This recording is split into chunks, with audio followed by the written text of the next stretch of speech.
Let's move to moving forward, right? Let's see. We have made some progress, but I'm going to start with Simon and Alexis here. So where are we? Where do we stand on ship emissions? We have made some progress. There's, ECA. There's some, it's pretty good right now. Is this as good as it gets in the future? Obviously, on the curvature of actually emission suppression, it's not a linear curve, is it? Right? But it's there. Should we aspire more? What more can we do?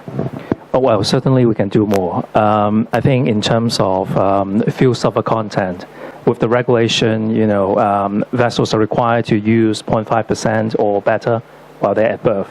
Because of the domestic emission control area plan in China, a new legislation, or actually the old legislation will be amended.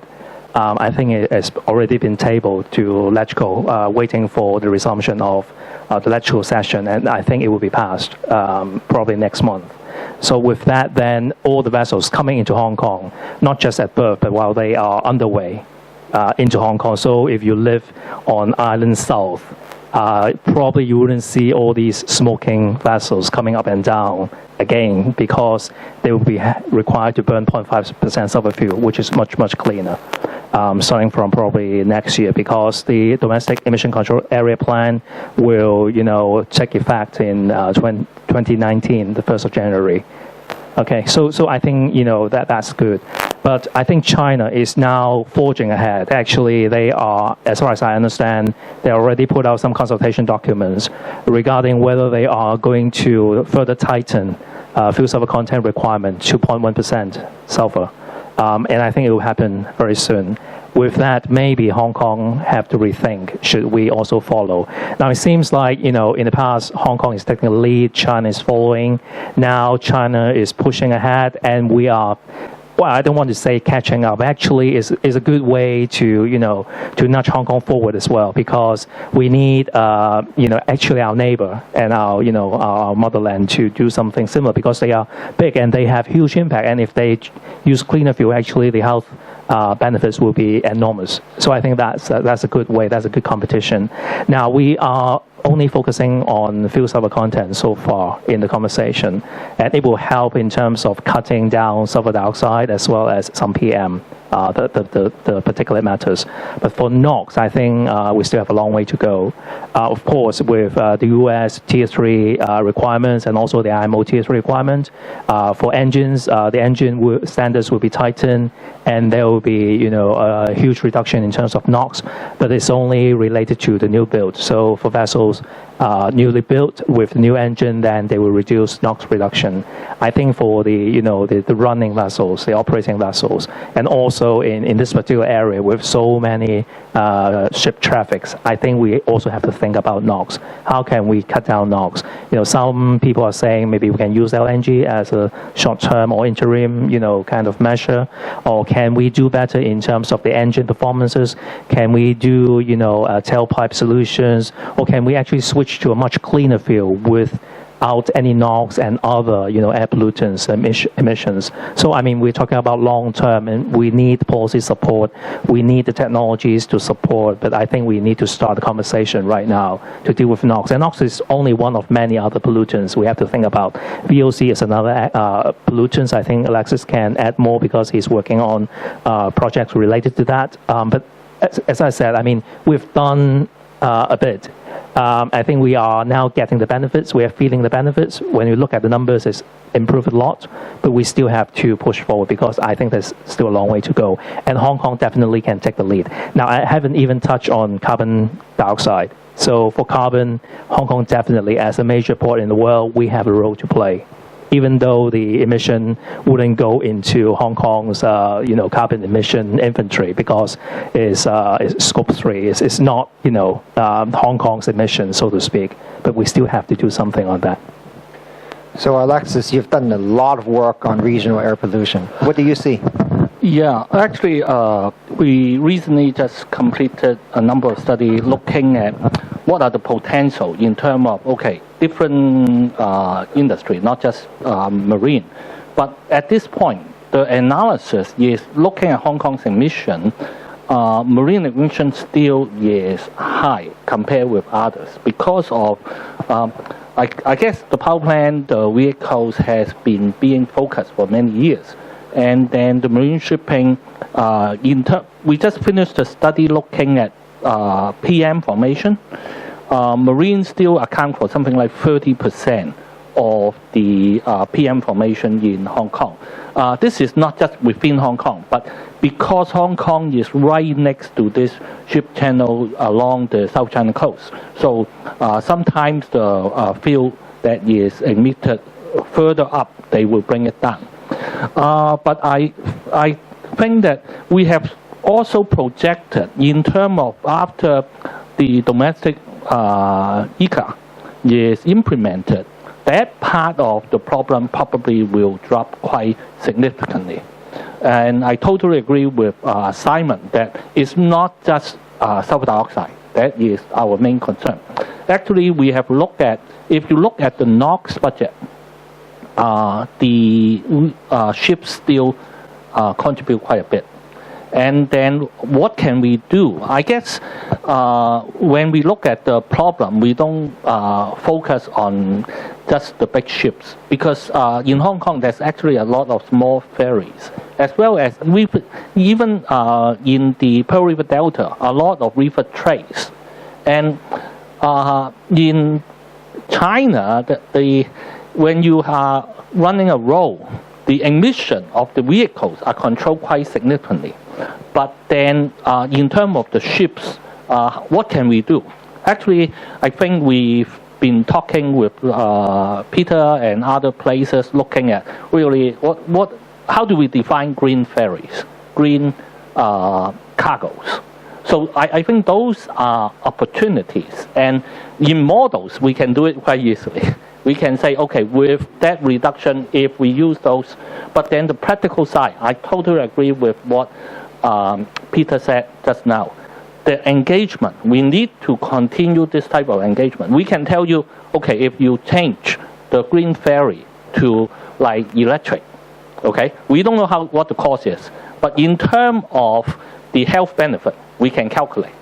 So this type of thing, I can see, I don't mind being pushed by China a little bit because like the vehicle restriction they have put in, yes, when EPD look at it, they say, well, when we used to talk to them, they say it will never happen. But they already put it in and it's on the books by 2020. So I can see a lot of this interplay coming up, but whether we should take it, I think the discussion we have in the past 10 years about shipping, if we can continue that exercise, it would be really helpful. I add one thing, one example.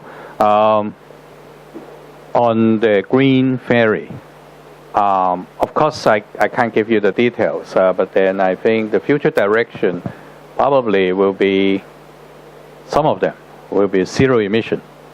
So then a lot of ferry operators would say, well, we don't make money.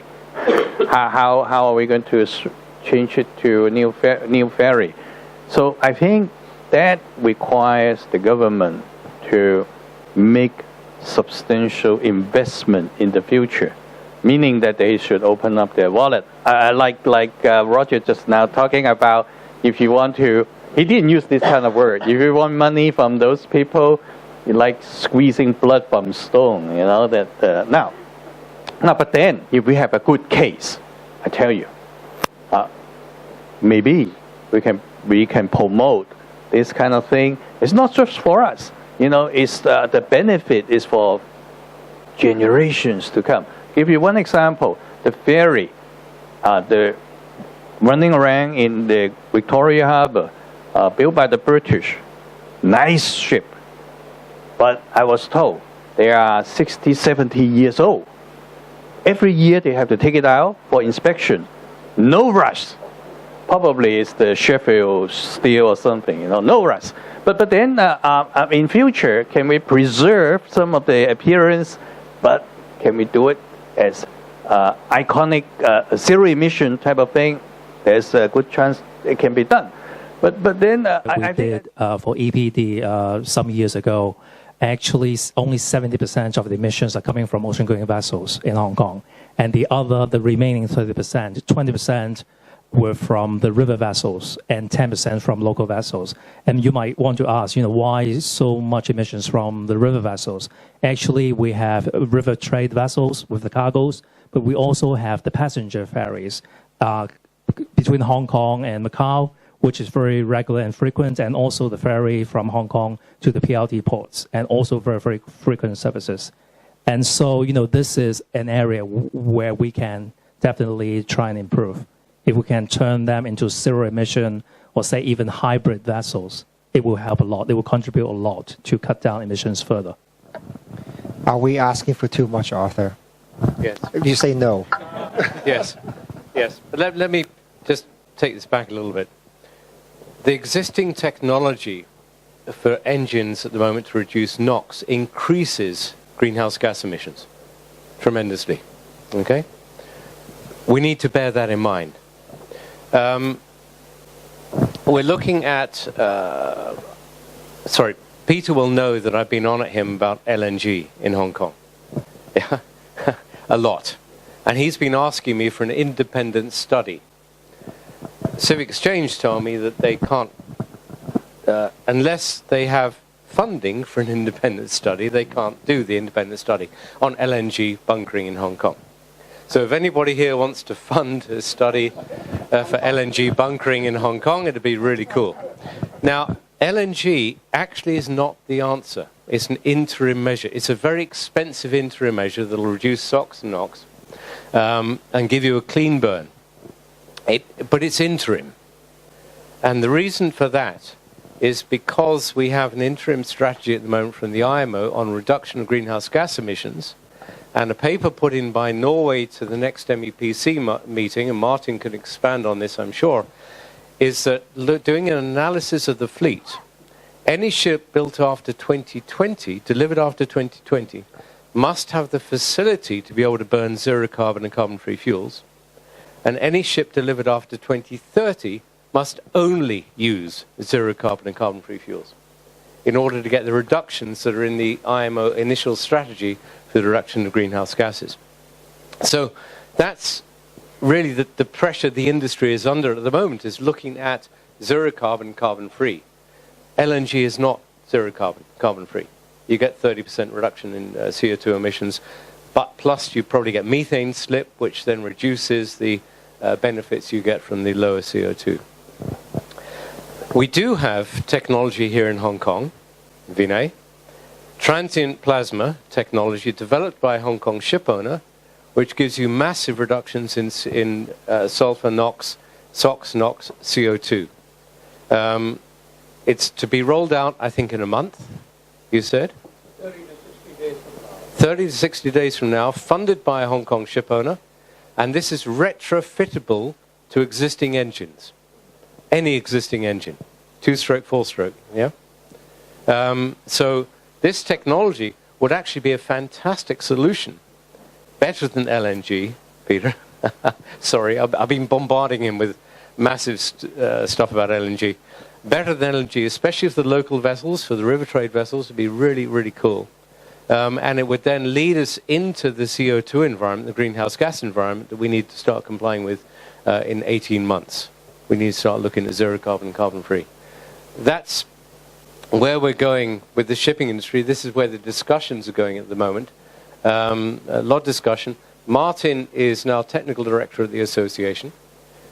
He's also chairman of the ICS Marine Committee, International Chamber of Shipping Marine Committee, which is the major ship owner organization into the IMO. And he's also attending IMO meetings when he can. Poor guy, he's hardly in Hong Kong. So he's really the one now dealing with the regulatory side, and certainly should work with Civic Exchange, Simon, Alexis, Peter, with the development of regulation. I'm kind of off the side a little bit, but talk to Vinay as well about the work that Tai Chuan Chang is doing on the transient plasma, because this is incredibly exciting, and it really would be fantastic. Would you like to comment? 50% engine efficiency now. Whatever is left over will be treated by the same transient plasma by way of emission remediation. There ought to be nothing left after this. Right now, TCC has succeeded beyond expectation with the University of Southern California and Los Angeles. What we're waiting for, or what we are trying to struggle to achieve this objective at less power. We have now succeeded achieving this objective at about 5 to 7% of engine power. We think it's high. We're concentrating on up to 3% of the engine power to make it economical, feasible. But the technology has succeeded. And I think before long, we'll also have an alliance with a leading shipyard which builds ships, which builds engines. Basically, the initial transient plasma will be applied to total combustion. When you have total combustion, there ought to be no emission. I was listening to some debate and some points made here. About 89% of the CO2 emissions are non-marine. And they are assigned to manufacturing plants, power generation, roadways, railways. Only 2.7% of CO2 emission is responsible or allocated to marine. 4.7% of CO2 emission due to airlines. So if you spill a drop of oil on water, it becomes news. So ships get an unfair rap many times. Being a seaman, perhaps I'm more sensitive to that. Talk of IMO, from enforcement to endorsement, it takes 5, 7, 12 years. They are very slow, notorious. So I think this kind of research, if you should consider supporting this, things will happen fast and faster. The next stage, TCC will engage in applying this technology to 1 megawatt and then expand it to 10 and 25 megawatt. That's a VLCC engine. I'm very happy to report at this stage that yes, it is happening, and you will achieve results what you have been contemplating right here about achieving zero emission. It will totally roll back NOx, SOx, and particulate matters as well, threefold. So I'm very pleased to supply any information. Anybody be interested in supporting the research or taking on the next stage of it. Thank you. Well, the only thing I ever know about predictions is that they're always wrong. But he, retired a long time. I think I just want to make 2 points, actually. I mean, first point, I agree with Vinay, is that actually when we talk as an industry, and many of you are in the shipping industry was rightly called out over emissions because we didn't do anything. We did Annex 6 at MARPOL in 1997 and it came in 2005. We hadn't done anything. And since that time, there was quite a flurry of activity, and we got ECAs in the Baltic and ECAs in the North Sea, and then the US established theirs in 2012. But actually, I mean, aside from there, and there hasn't been much activity since then. I mean, there's been global activity, but not any regional activity. Actually, you come down to the Pearl River Delta to see activity other than those 3 areas. And I think that's a creditable thing. But then we are a shipping area. And shipping is the most environmentally friendly way of moving things. Trucks have not changed that much for moving TEUs around since they were established in the 1950s and 1960s. It's the same size truck, it's roughly the same size container. Look at ships. I mean, we're talking about, 23,000 TEU ships now. Their engines are completely revolutionized. So the amount of pollution we create in moving a ton-mile of a TEU for shipping has actually improved a lot. But shipping must continue to do a lot more, especially in places like Hong Kong, ports, because we suffered a lot because of air pollution. And quite rightly, the maritime industry steps forward and says that we're going to do something about our contribution. And listening to you this afternoon, I know that that's going to happen. And it's going to continue to happen here. And I think that's a great thing. And it's good news and it's good for everybody. Thank you. My question is really just a reflection on one of the successes of the Fair Winds Charter, which was leveraging the Greater Bay Area policy back in 2010 to engage with officials in China. And forgive me if this was discussed before I arrived. But now, Big Bay Area is Greater Bay Area with more policy support from the central government. Now, my question is really to all of the panelists is there opportunity there for Hong Kong to be showing how it can contribute to the Bay Area based on our expertise in having brought forward the Fair Winds Charter and the legislation that's come out of that? I hope that Hong Kong and the Bay Area, one of the things we try to push quite hard is not just shipping, but in general, can we have better than, like Pearl River Delta, this area has better air quality standard that is in the other part of China. Like if the other part of China is not ready to go to IT2 or IT3, can this area do it first? And then the experience gained here can be kind of export outward. I think this is one of the things that we always think that not just this is good for us, but it's another way that we can revitalize our, sometimes when we teach university students, we often worry about, okay, with the technology changing so fast, with so much big data talking about a lot of things that we teach in the university are not useful. I always say, okay, environment is something that because it needs a lot of people coming together and discuss what the solution is, I have the confidence that students studying environment, there will be a lot of jobs, a lot of requirements that they need. So that's, I hope that the Greater Bay Area is an opportunity which we say, how do we get Hong Kong, the Pearl River Delta better first, and then how to expand that. This is always, I think, a big opportunity for us. And we actually work with the Guangdong on academics, and as well as some of the government departments to try to do that.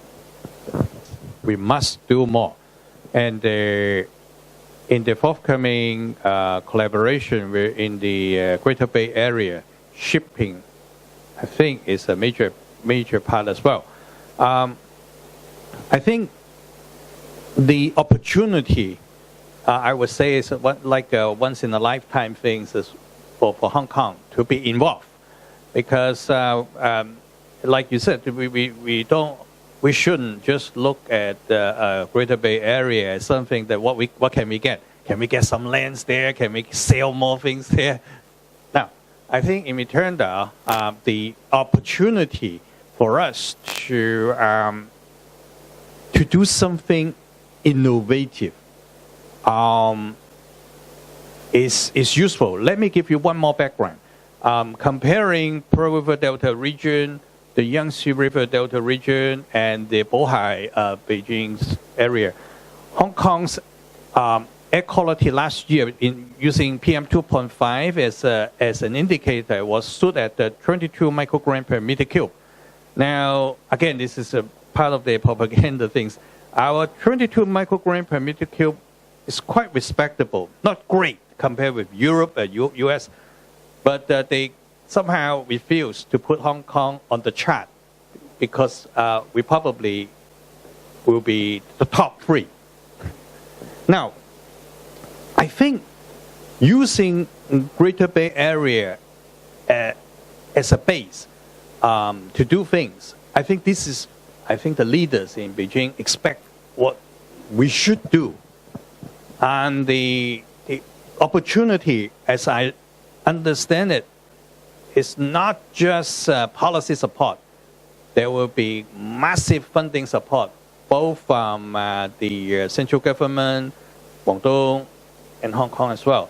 So right now, I hate to say this. This is not like a proposal with no budget, because the budget things, I think, is something to be discussed later. I think they're talking about ideas first.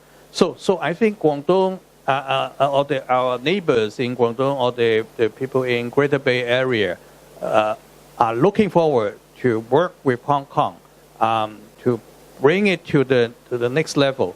For example, the idea in shipping emissions, I think they want to do something, because I don't think many people realize that with Hong Kong, Shenzhen, and Guangdong together, the shipping activities is #1 in the world if you take it as a regional base. And the opportunity to do something here is colossal. So we have to bear that in mind, that not to belittle Hong Kong's effort, because Hong Kong being part of it, but we are solving a regional problem, and yet it could be a global issue as well. So I encourage more trade people, everybody, NGO, to work together, because I think the funding support and the collaboration opportunity is great, is huge. Is yes. I think it's a great opportunity for with the Great Bay Area concept and how Hong Kong can contribute in that collaboration and conversation. And I think my question or my worry is, Hong Kong has a lot of expertise. It's not just from the academia or at the government level in terms of policy making. It's also from the third sector, the NGOs, and also from the industry. Based on our experience in the last few years, as we, together with the industry, really wanted to collaborate directly with Guangdong on ship emission control, we had a hard time, really, because we are not on the level playing field, so to speak, to have that direct conversation. Usually we have to do through the government, or we can only collaborate at the academic level in conferences or meetings or workshops. And I think, Arthur, you might have the same feeling.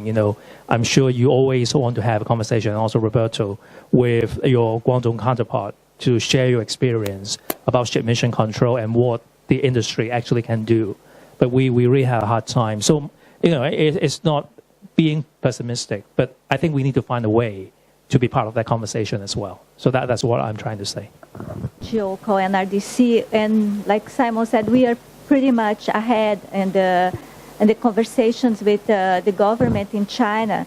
So what I suggest is that the NGOs work more closely together in this sharing information. I see lately that we don't have that much approach between the NGOs. Like Arthur said, sometimes even the governments in the IMO, they don't talk together. They have different point of views. So what I suggest, we are quite, we have maybe because our headquarters in Beijing, we can have some more approach to Guangzhou. So what I suggest, we work together more closely.